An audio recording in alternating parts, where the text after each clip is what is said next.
walls, all the way up to the 10-foot ceiling, were covered in rich, dark red velvet.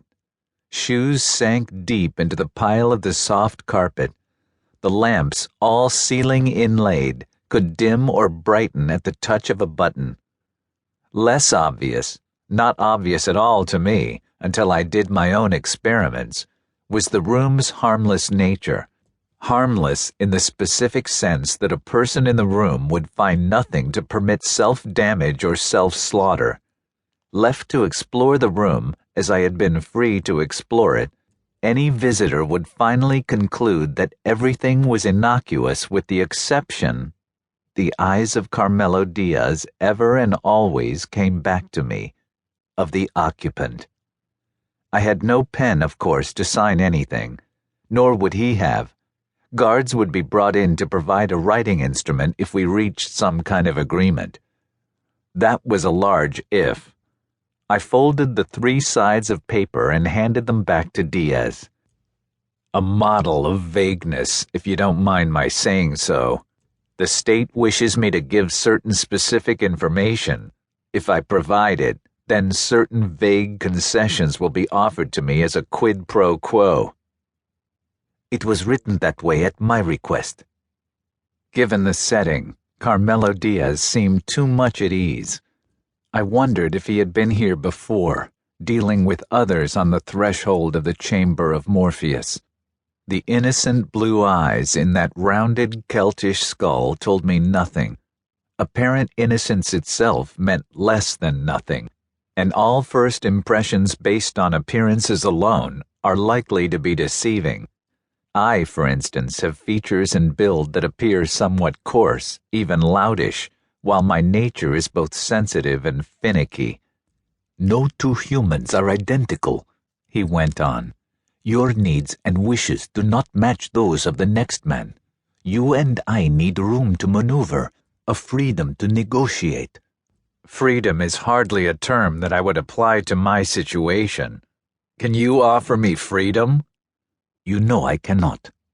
There was a certain blunt charm to Father Carmelo Diaz. I could imagine that under other circumstances he might make a fine dinner companion. It must be one factor in his presumed successes. So what can you offer me? Why don't we first confirm what the state asks of you? And when I said nothing, it is really very little. Your trial provided overwhelming evidence that you murdered 15 people. We wish to know if there were more. What makes you think there might be? The chronological pattern. There are anomalously long gaps between cases 5 and 6, between 8 and 9, and between 12 and 13. Perhaps I was busy with other matters. I had to earn a living, you know. A man can't just go on having fun all the time. It was said to test him, and I was pleased to see that he did not wince. Do you have other suggested victims? I went on. It is hardly useful to propose gaps unless you have people to fill them. I suspect that you, Dr. Guest, know these statistics far better than I do, but let me state them for the record. It was his first suggestion that we were being recorded, though I of course had assumed it.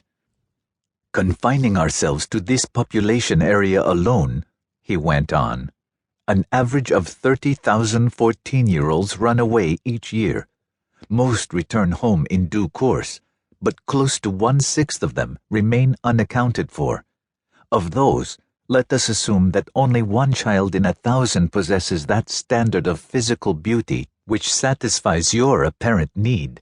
There would still be a suitable candidate every couple of months whose permanent disappearance would be indistinguishable from all the rest. The thing I liked about Carmelo Diaz was his matter-of-fact manner.